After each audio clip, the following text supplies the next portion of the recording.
Alright,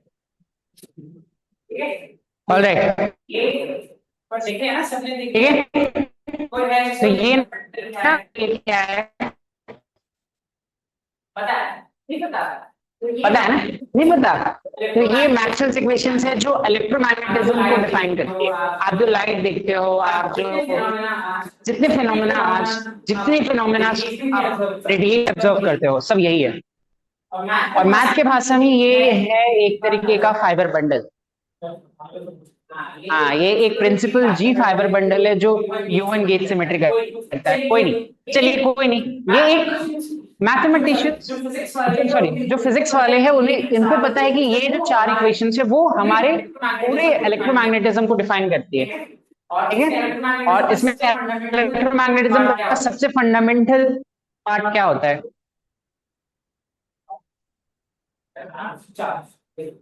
हाँ, charge. Very good, charge. But क्या charge? Electron charge, जिसकी वैल्यू अपनी है जो भी है। बट सबसे फंडामेंटल चार्ज क्या है? इलेक्ट्रॉन चार्ज से नीचे कोई चार्ज नहीं है हमारे पास, वो एक यूनिट है, और उसी यूनिट के ऊपर आप सब चीज को बेस कर रहे हो।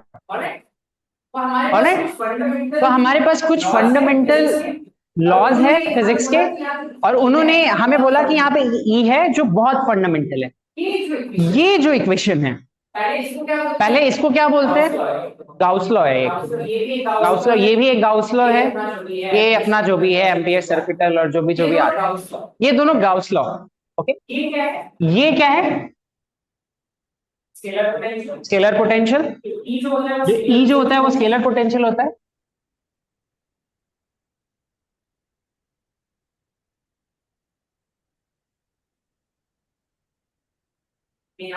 मैं यहाँ गलत हूँ ना? चलो ठीक है, यहाँ शायद मैं गलत था, कोई नहीं। इलेक्ट्रोमैग्नेटिज्म को हम लोग ऐसे डिफाइन करते हैं कि इलेक्ट्रिक फील्ड जो होता है वो इसका ग्रेडियंट होता है स्केलर पोटेंशियल का, और जो मैग्नेटिक फील्ड होता है वो एक वेक्टर पोटेंशियल का कर्ल होता है। ठीक है, और ये जो इक्वेशन है not be equals to zero, ये क्यों आता है? क्योंकि ये जो चीज है, किसी भी कर्ल का डाइवर्जेंस जीरो आता है। हाँ, ये ग्रेडियंट है ना? नहीं, ये डाइवर्जेंस है ना? Gauss law is about divergence of a vector field. तो एक वेक्टर फील्ड का डाइवर्जेंस जीरो आना, एक वेक्टर फील्ड का डाइवर्जेंस जीरो आने का मतलब क्या है? जितने फ्लक्स लाइंस अंदर गए उतने फ्लक्स लाइंस बाहर आ गए। जिसका मतलब है कि कोई भी जैसे इसको ऐसे समझते हैं ना, हमारे पास अगर ये है और ये मैग्नेटिक फील्ड होती है वैसे, ठीक है, ये मैग्नेटिक फील्ड है, ये इसका नॉर्थ पोल और एक साउथ पोल होता है। और ये मैग्नेटिक फील्ड किसी भी गाउसियन सरफेस या फिर कोई भी गाउसियन सरफेस से इसकी जो लाइन गुजरेंगी तो जितनी जाएंगी उतनी आएंगी। ये इसीलिए होता है क्योंकि जैसे हम लोग इलेक्ट्रॉन्स के जानते हैं ना, इलेक्ट्रॉन्स, उसकी फील्ड लाइंस ऐसे होती है, लेकिन मैग्नेटिक फील्ड की फील्ड लाइंस क्लोज होती है। ठीक है, क्लोज होती है, ये बहुत जरूरी है। और ये जो इलेक्ट्रॉन की फील्ड लाइंस है, पढ़ी है ना? फील्ड लाइंस तो पढ़ी होगी। यहाँ पे मैंने अगर कोई भी सरफेस ले लिया तो इससे नेट फ्लक्स लाइंस जीरो नहीं होंगे, बट जो नेट फ्लक्स लाइंस यहाँ पे जो होंगे वो हमेशा जीरो होंगे। और ये ही है जिसको कहते हैं गॉस लॉ फॉर मैग्नेटिज्म। और ये बताता है हमें, क्या बताता है इसका इंटरप्रिटेशन टेक्स्ट बुक्स में क्या होती है? There are no monopole, there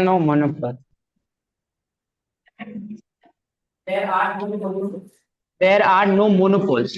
मतलब क्या है? मैंने इलेक्ट्रॉन लिया था, एक इलेक्ट्रॉन लिया था, इसके जो फील्ड लाइंस बने थे वो ऐसे इसलिए बन पाए क्योंकि मैं सिर्फ इलेक्ट्रॉन को ले सकता हूं, यानी इलेक्ट्रॉन एज मोनो। बट यहाँ हमेशा फील्ड लाइंस तभी डिस्क्राइब होंगे जब आपके पास दो पोल्स होते हैं। जैसे मैग्नेट्स में दो पोल्स की बात करते हैं। मतलब तो ही है। अब वो आएंगे ना, थ्योरेटिकली नहीं है, थ्योरेटिकली में हम डिफाइन करते हैं कि मोनोपोल्स है, आऊंगा मैं वहां, लेकिन मैग्नेटिक बट प्रैक्टिकली मोनोपोल्स की खोज नहीं हुई। अगर एक मोनोपोल होता तब हम ऐसा कुछ वहां पे भी देखते हैं।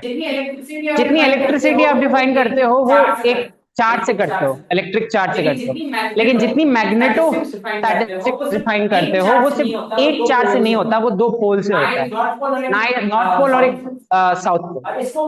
इसको कहते हैं मैग्नेटिक मोनोपोल नहीं होना। देयर इज नो मोनोपोल, यानी कि एक पोल नहीं है मैग्नेटिज्म, जैसा कि एक चार्ज यहां पर होता है। बट ठीक है, ये वैसे क्या बोल रहा था मैं कि ये ना हमें एक्सपेरिमेंट्स में अभी भी नहीं पता कि मैग्नेटिक मोनोपोल्स होते हैं, और हमें अब यहाँ से एक्सपेरिमेंट्स की तरफ नहीं देखना है। यहाँ से मैं जो भी बोलूंगा उसे कहानी मानो, अफसाना मानो, जो मानना है मानो, लेकिन यहाँ से मैथ मान के चलो, लेकिन प्रूफ नहीं है। ठीक है, ओके विल स्टार्ट। हम देखना चाहेंगे कि मोनोपोल होता, अगर एक मैग्नेट का मोनोपोल होता तो कैसा होता। ठीक है, और ये मैथमेटिशियंस को वहां तक लेके गया है जहां तक कोई सोच नहीं सकता है। जैसे कि लैंगलैंड्स प्रोग्राम एक पेपर से शुरू हुआ है जो कभी लैंगलैंड्स ने भी नहीं सोचा होगा।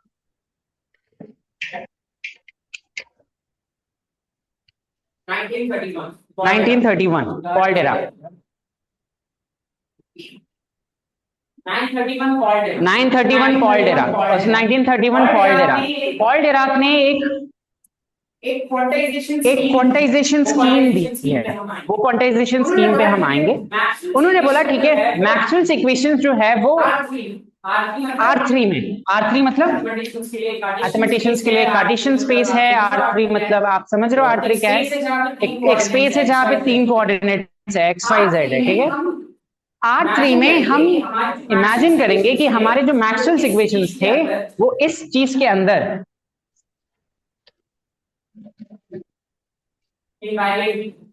इनवेरिएंट है। जो भी मैक्सवेल्स इक्वेशंस मैंने लिखे थे वहां पे E को B करिए और B को माइनस E करिए, तब भी हमारा जो ऑब्जर्वेबल यूनिवर्स है वो वैसा ही रहेगा। ये डिराक ने बोला, यानी Maxwell's equations are symmetric under this transformation, और ये होता भी है। बट इसके कॉन्सिक्वेंस क्या है? इसके कॉन्सिक्वेंस ये है कि ये जो था ना वो अब ये हो जाएगा, और जो डाइवर्जेंस लॉ इसके लिए होती थी अब डाइवर्जेंस लॉ मैग्नेटिज्म के लिए रहेंगी। यानी कि एक magnetic charge can exist, because अब जो डाइवर्जेंस है मैग्नेटिक फील्ड को जीरो नहीं है। बट ये करना पड़ेगा आपको, ये ट्रांसफॉर्मेशन करनी पड़ेगी। अब हम क्या करेंगे कि जैसे एक इलेक्ट्रिक फील्ड कैसे जनरेट होता है, एक चार्ज से जनरेट होता है, उसको हम कैसे लिखते हैं, E इक्वल्स टू जो भी है यहाँ पे फैक्टर Q/r², है ना। तो यहाँ पे जो E था, इलेक्ट्रॉन से जो इलेक्ट्रिक फील्ड जनरेट हुई, उसी तरह सिमिलर हम एक मैग्नेटिक मोनोपोल, अब हम एग्जिस्टेंस ऑफ मैग्नेटिक मोनोपोल पे सवाल नहीं कर रहे, फिर से ध्यान से, अब हम मानेंगे कि एक मैग्नेटिक मोनोपोल है और हमने उसको नाम दिया G, जैसे E बोलते हैं वैसे G बोला। तो एक मैग्नेटिक मोनोपोल भी एक मैग्नेटिक फील्ड बनाएगा, जिसको हम लोगों ने या g/r², और जो भी कॉफिशिएंट्स आएंगे आएंगे, ठीक है। कॉफिशिएंट्स हटा दिए मैंने, कॉफिशिएंट्स हटाना में किसी को दिक्कत नहीं होती है ना, इजी है। कॉफिशिएंट्स हटाने का मतलब बाद में आप उसको वापस से रिस्टोर कर सकते हैं, कॉफिशिएंट तो एक नंबर है ना।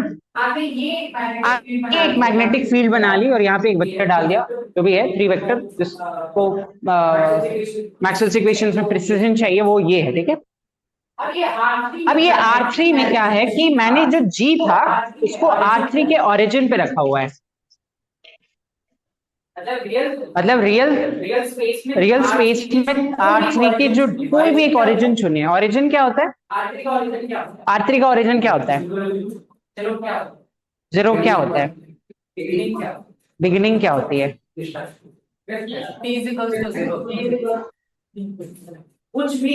कुछ भी आप ओरिजिन ले सकते हो, बस शर्त है कि वो ओरिजिन के आगे जो +1 होगा वो वहीं से होगा। तो ओरिजिन का मतलब जीरो डिनोट तो कर देते हैं हम लोग, जैसे अगर ये कोई है, अगर इसमें मैं आपको बोलूं ओरिजिन क्या है, तो आप ओरिजिन ये भी ले सकते थे, ये भी ले सकते हैं। रियल लाइन की ओरिजिन क्या होती है? कहीं पे भी होती है, बट एक बार आप जब ओरिजिन ले लोगे तो वहां से प्लस और माइनस वहीं से होगा। हाँ, g/r², जैसे यहाँ E/r² होता था, ये G है, जी मैग्नेटिक चार्ज है जो एक मोनोपोल का होता होगा। जैसे हमारा इलेक्ट्रॉन था इधर, अब हम लोगों ने बोला कि नॉर्थ और साउथ पोल के अलावा सिर्फ एक ही पोल हमारे पास है, उसको हम लोगों ने जी बोल दिया है, मैग्नेटिक चार्ज। जैसे इलेक्ट्रिक चार्ज था वैसे मैग्नेटिक चार्ज, ये g/r²। जी को हमने ओरिजिन पे रखा है, तो ओरिजिन पे मैग्नेटिक फील्ड क्या होगी? इन्फिनिट, यानी ओरिजिन पे मैग्नेटिक फील्ड है ही नहीं। तो बी कहां डिफाइन करेंगे हम लोग? बी हम डिफाइन करेंगे R3 minus origin, R3 minus origin पे ही बी डिफाइन है। आपने पूछा ओरिजिन हाँ, की मैग्नेटिक फील्ड कितनी होगी, इन्होंने बोला इनफिनिट, तो आपने बोला यानी ओरिजिन की मैग्नेटिक फील्ड होगी ही नहीं, मतलब डाइवर्स कर जाएगी, है ना। मतलब ये अगर R=0 है तो B तो डाइवर्स कर जाएगा ना। तो फिर अब हम इस टोपोलॉजी पे काम करेंगे, R3 माइनस 0। उन्होंने बोला मैग्नेटिक, आपको ये नहीं समझा? मैग्नेटिक फील्ड B, उन्होंने बोला B, B is infinite, so R is 0, and then it's हाँ just it's trying to see if I am following all this. हाँ, मतलब आपने R3 लिया, R3 का एक ओरिजिन पे आपने मैग्नेटिक चार्ज रख दिया, और मैंने आपसे पूछा कि ओरिजिन पे ही मैग्नेटिक फील्ड बताओ, तो क्या होगा? Zero, right, because R is 0 there. So B is infinite, right? हाँ, B is infinite, B is infinite, R 0 है, ओके।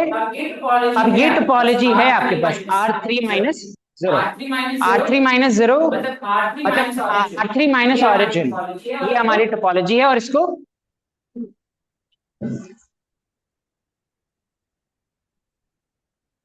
R3 माइनस 0 जो टोपोलॉजी है, अब मैं कुछ मैथमेटिक्स बोलता हूँ इसकी। R3 माइनस 0 इस टोपोलॉजी को बोलते हैं, टोपोलॉजी पता है?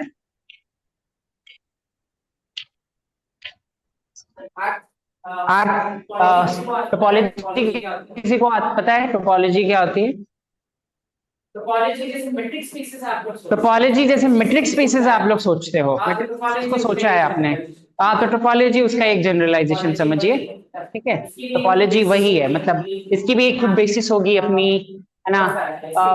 बहुत सारा है इसके बीच में, जो मैप होता है वो कंटिन्यूअस मैप है। टोपोलॉजी नहीं सोच पा रहे तो मेट्रिक स्पेसेस के तरीके से सोच लीजिए। ये टोपोलॉजी को सिंपली कनेक्टेड बोलते हैं। सिंपली कनेक्टेड का डेफिनेशन क्या है कि कोई भी जो any loop can be shrunk to a point, यानी कोई भी एक लूप जो होगा उसको आप टोपोलॉजिकल एनिमेशन आपने देखी होगी, जैसे बोलते हैं ना कॉफी मग डोनट्स होते हैं, तो वो क्यों होते हैं? क्योंकि वो होम्योमॉर्फिक है एक दूसरे से, है ना। हाँ जीनस, जीनस तो वो जीनस एक इनवेरिएंट होता है कि कभी भी होम्योमॉर्फिज्म होगा, जीनस कभी बदलेगा नहीं। तो जहां जहां जीनस नहीं बदलेगा वहां वहां आप होम्योमॉर्फिज्म चला सकते हैं, ठीक है। कोई बात नहीं, ये जो कोई भी लूप है उसको आप एक पॉइंट तक श्रिंक कर सकते हैं इस टोपोलॉजी में, ठीक है। ये टोपोलॉजी R3 माइनस 0 में इसको सिंपली कनेक्टेड बोलते हैं। अब इसकी डिटेलिंग में मैं नहीं चाहूंगा, बस मुझे बताना था सिंपली कनेक्टेड की जरूरत होगी का। अब डिराक ने ये सेटअप तो दिया है, अब हमें यहाँ निकालना है मैग्नेटिक चार्ज क्या है, जी निकालना है मैग्नेटिक चार्ज क्या है, ठीक है। अब उन्होंने ये जो टोपोलॉजी है उसको उतना इंटरेस्टिंग नहीं माना। क्यों नहीं माना? बिकॉज ये बहुत ज्यादा, देखो क्या R3 है, इसमें से 0 हटा दिया, तो ये बहुत चीप सा काम है ना। इसमें कुछ और होना चाहिए, है ना। इस सिंगुलैरिटी कहते हैं इसको वैसे, ये 0 is singularity of of B, है ना। मतलब सिंगुलर है 0 पे सिंगुलर है बी। फिजिक्स वाले फिजिक्स के तरीके से सोच सकते हैं, मैथ वाले मैथ के तरीके से सोच सकते हैं। सेपरेट नहीं करना चाह रहा, क्यों कर रहा हूं मैं, बहुत ना। भेदभाव हो रहा है। चलो ठीक है, तो आपने सिंपली कनेक्टेड लिया, लेकिन मैं बोल रहा हूँ कि इस पे और काम कर सकते हैं। जैसे कि मैंने R3 लिया, ठीक है। R3 पे ये मेरा एक पॉइंट है जिसको मैंने ओरिजिन बोल दिया। R3 में कोई भी पॉइंट ओरिजिन हो सकता है, बस हाँ एक बार ध्यान देना, जो भी ओरिजिन बना दिया वहां पे ओरिजिन पे ही रहना, वहां से ऊपर नीचे कर सकते। चलिए ठीक है, इसको मैंने R3 माइनस 0, R3 पे हूँ, R3 माइनस 0 पे नहीं, R3 पे मैंने ये पॉइंट लिया है, ठीक है। और मैंने क्या बोला कि एक ऐसा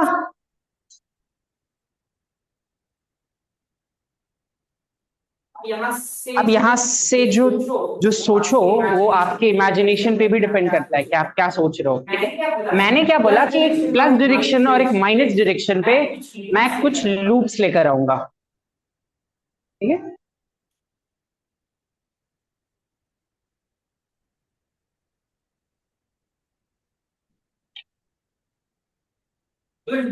जो लूप्स कॉन्ट्रैक्टेबल टू द पॉइंट भी है, क्यों?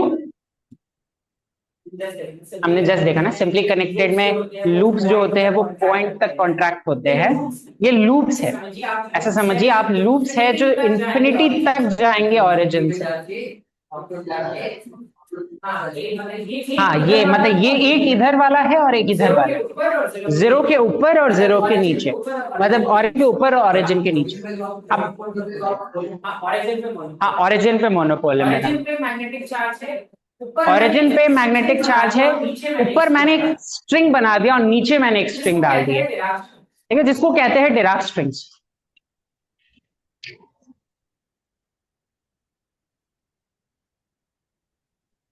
और डिराक ने ये बताया था कि इस डिराक स्ट्रिंग्स, वेक्टर पोटेंशियल नहीं, मैं नहीं बताना चाहूंगा, ठीक है। ये जो डिराक स्ट्रिंग्स है D प्लस और D माइनस, उस पे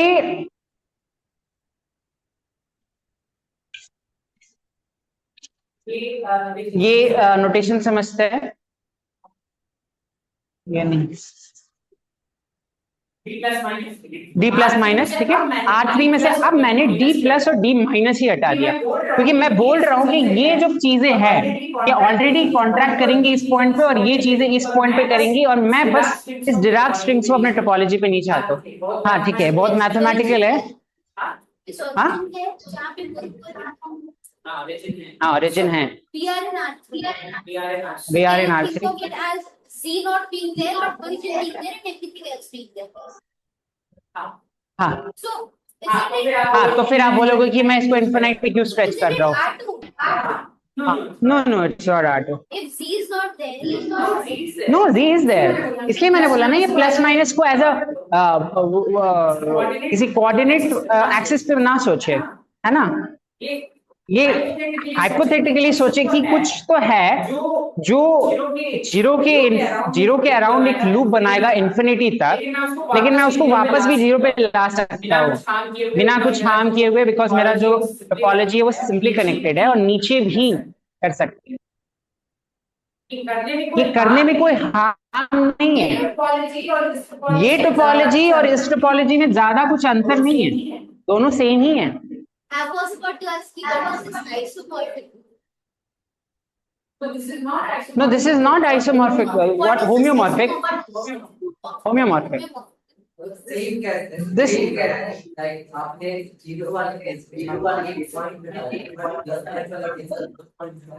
दो पॉइंट नहीं हटाया मैंने, दो लूप्स हटाए हैं जो एक पॉइंट पे भी कॉन्ट्रैक्ट हो सकते हैं। मैंने क्या बोला था, कोई भी जो लूप हुआ है वो एक पॉइंट तक कॉन्ट्रैक्ट किया जा सकता है, जिस टोपोलॉजी की मैं बात कर रहा हूँ। तो ये वाला जो लूप है, यहाँ इन्फिनिटी है वैसे, ये वाला जो लूप है उसको मैं चाहूँ तो सीधे इस पॉइंट पे श्रिंक कर सकता हूँ, और ये वाला जो लूप है इसको भी मैं श्रिंक कर सकता हूँ। तो अल्टीमेटली मैं इसकी ही बात कर रहा हूँ, लेकिन थोड़े से फैंसी लैंग्वेज में, क्योंकि डिराक को मैथ बहुत पसंद था, तो वो बहुत फैंसी लैंग्वेजेस में बात करते हैं। एक फैंसी तरीका है ये लिखने का, और इसका फिजिकल कारण है जो लेके जाएगा हमें गेज थ्योरी में, इसलिए मैं लेकर नहीं जाना चाहता, समय नहीं है, लेकिन उसका एक कारण भी है ये करने का। अब इसका जब आप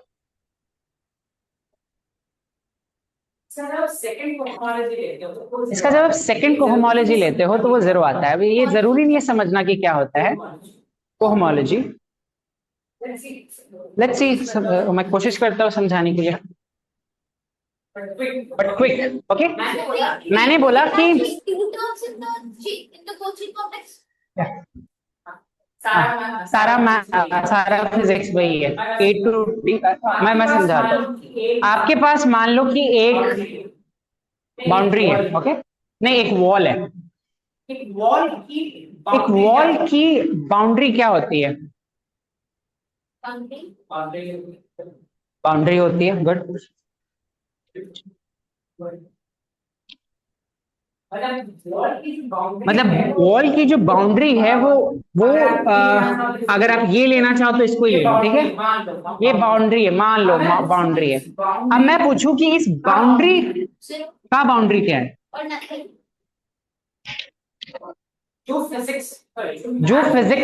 जो मैथ्स में आगे जाएंगे यहाँ से, उनके लिए ये स्टेटमेंट बहुत जगह सुनने को मिलेगा, boundary of a boundary is zero. इसको ऐसे भी लिखा जाता है, ठीक है, कोई नहीं, ये चीज यही बता रहा है, ये चीज सिर्फ बता रही है कि मैक्सवेल्स इक्वेशंस होती है। अब देखो, कोहोमोलॉजी एक बहुत खतरनाक मैथमेटिकल चीज है अलजेब्राइक टोपोलॉजी की, और वो चीज बताएगी आपको कि यहाँ पर इलेक्ट्रोमैग्नेटिज्म एग्जिस्ट करती है। अब क्यों एग्जिस्ट करती है इसका जस्टिफिकेशन देने का मेरे पास समय नहीं है, बट है। अब देखो, मैं इस स्टोरी को क्विकली रैप अप करूंगा। ये मेरे पास टोपोलॉजी है R3 minus D plus minus, और इस टोपोलॉजी पे मैंने किसी भी इलेक्ट्रॉन को भेज दिया फिलहाल। तो वो एक इलेक्ट्रॉन जो होगा, जो इस फील्ड में घूमेगा, उसका जो एक्शन बनता है, अब होता है वो भी एक बात है, वो कुछ ऐसा होता है, भूल जाओ एक्शन क्या होता है, कुछ ऐसा होता है, मतलब वो जहां पे भी जाएगा वो इस एक्सपोनेंशियल फैक्टर के साथ जाएगा। E इलेक्ट्रिक चार्ज है, A वेक्टर पोटेंशियल है, और वगैरह वगैरह। और ये बस इंप्लाई करता है एक equation,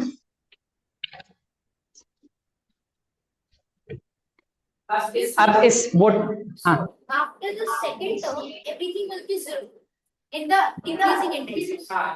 F is the closed form. Everything will be zero. F is closed, so there is no exterior derivative of F. df equals to 0. हाँ, उधर ही बोला df equals to 0. I don't understand. Exterior derivative of a closed form is 0. That implies that the second cohomology group is 0. Eg equals to n by 2. E क्या है यहाँ पे? Fast electric charge. G क्या है यहाँ पे? Magnetic charge, जिसका हम लोगों ने एग्जिस्टेंस अज्यूम किया है शुरू में। N क्या है हमारा? और 2 क्या है हमारा? 2 तो 2 है, N इंटीजर है। अगर मैं यहाँ पे बोलूँ कि जी निकालने को या ई निकालने के लिए, तो कैसे निकालोगे? गुड। तो अगर मैं कोशिश करूँ जी निकालने को, ई निकालने को, तो ई क्या हो जाएगा? n/2। इस इक्वेशन में क्या क्या गलती है? n तो इंटीजर है,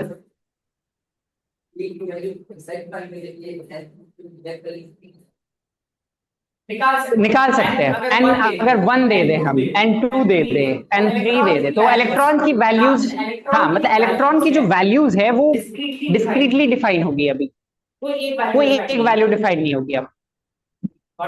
गॉट इट? मतलब हाँ, नहीं नहीं, वहां नहीं, वो बस ऐसा समझिए कि n एक डिस्क्रीट नंबर है, कोई भी डिस्क्रीट नंबर है जी में, है ना, वो डिफाइन करेगा। इस इक्वेशन में क्या गलत, क्या दिक्कत होनी चाहिए एक फिजिसिस्ट को, मैथमेटिशियन को नहीं, एक फिजिसिस्ट को क्या दिक्कत होनी चाहिए इस पे? जी अगर 0 हो जाए, ओके ठीक है। और जी 0 नहीं है, हम लोगों ने नॉन जीरो अज्यूम किया है। जी 0 कैसे कर दोगे? तब तो फिर मैग्नेटिक ही फील्ड नहीं रहेगा, तो यही चीज नहीं होगी प्रोड्यूस। हाँ, इलेक्ट्रॉन का चार्ज यानी कि इलेक्ट्रॉन का चार्ज वेरी करता है, वैरी कर रहा है। ओके, 1 पॉइंट इज दैट, तो ये गलत है। ऐसे भी इलेक्ट्रॉन का चार्ज वैरी करता भी है वैसे, तो स्क्रीनिंग होती। चलो ठीक है, ये इसीलिए इनवैलिड होना चाहिए बिकॉज इलेक्ट्रॉन का जो चार्ज है वो हमारे दुनिया में फंडामेंटल है, वो किसी और चार्ज का मल्टीपल नहीं है। इलेक्ट्रॉन से और बेसिक कोई भी चीज नहीं होती थी हमारे लिए, जिस दुनिया में हम रहते हैं। लेकिन यहाँ पे क्या है कि वो n/2 टाइम्स 1/g, यानी g के वैल्यू के मल्टीपल्स में आ रहा है ये, और इसी को कहते हैं डुअलिटी।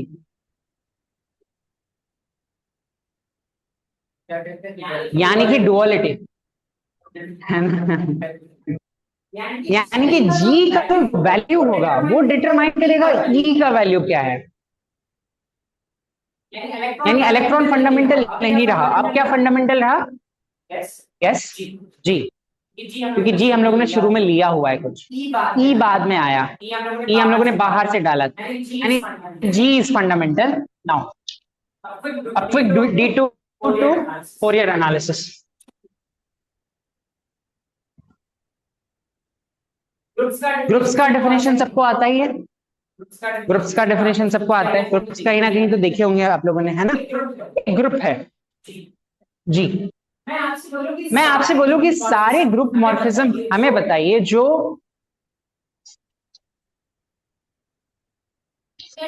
एक यूनिट सर्कल, हाँ एक यूनिट सर्कल, ये एक यूनिट सर्कल है, वैसे इसको यूनिट सर्कल बोलते हैं। यूनिट सर्कल के एलिमेंट्स क्या होंगे?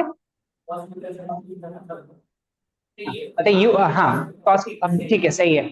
और ग्रुप कोई भी ग्रुप है हमारे पास, मैं आपसे बोल रहा हूँ कि मुझे ग्रुप होमोमॉर्फिज्म बताइए जी से यूनिट सर्कल तक। अब वो ऑब्वियसली डिपेंड करेगा जी क्या है हमारा, है ना। जैसे अगर मैं Z बोल दूं तो बता सकता है सारे ग्रुप होमोमॉर्फिज्म जो यहां से यहां जाते हो यूनिट सर्कल तक।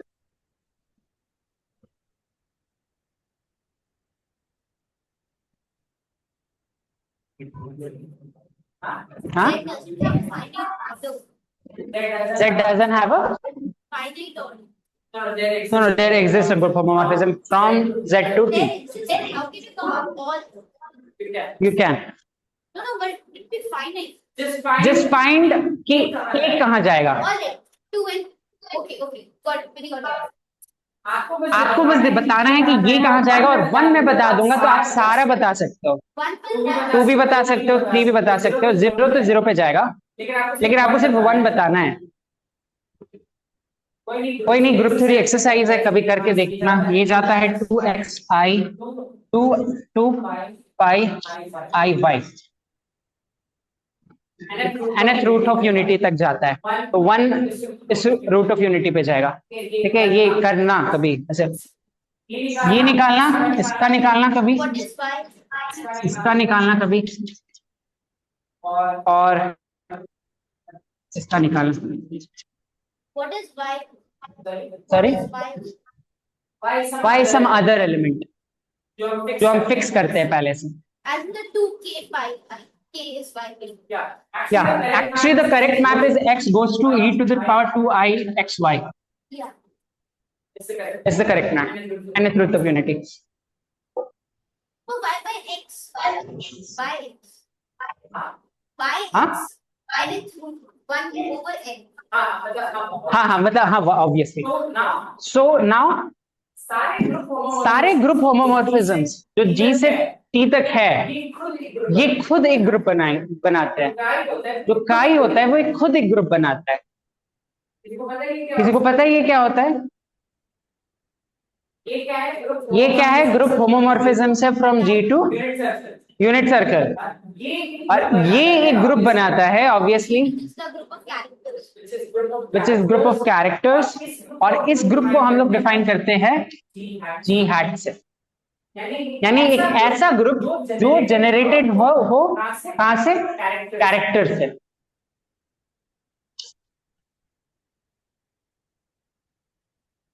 मतलब सारे group organisms to unit circle वो एक खुद ग्रुप बनाता है जिसको G हैट बोलते हैं।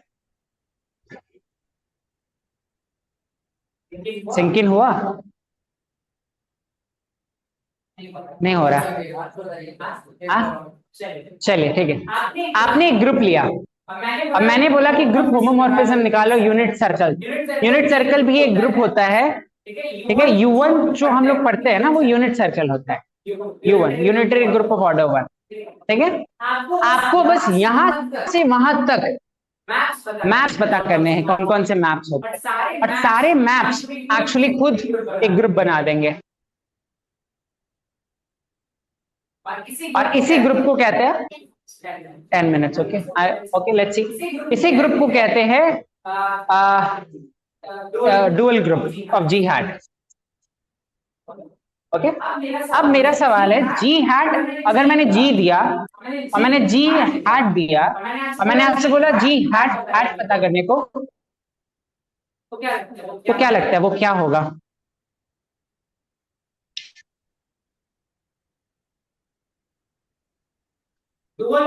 Dual of a dual should be isomorphic to G.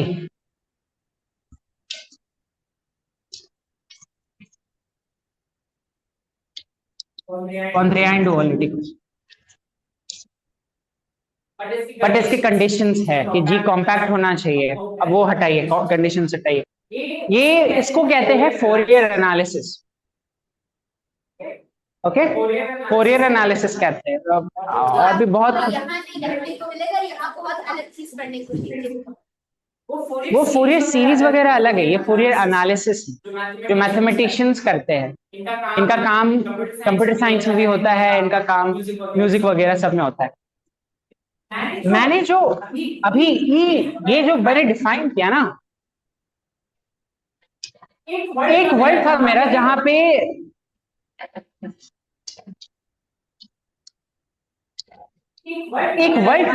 पे ये जो था वो जीरो था, और एक वर्ड था जहां पे ये जो था मेरा जीरो नॉन जीरो है।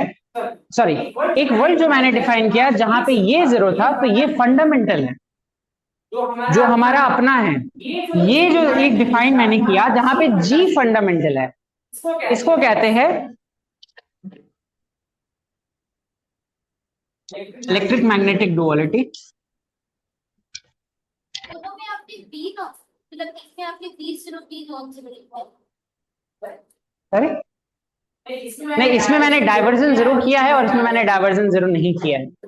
अरे तो यहाँ पे फंडामेंटल ये बना क्योंकि मेरे इस वाले दुनिया में, इस वाले साइड में जो मेरा इक्वेशन आ रहा था वो कुछ ऐसा था जो मुझे बता रहा है कि E जो है वो नहीं है, E जो है वो फंडामेंटल नहीं है।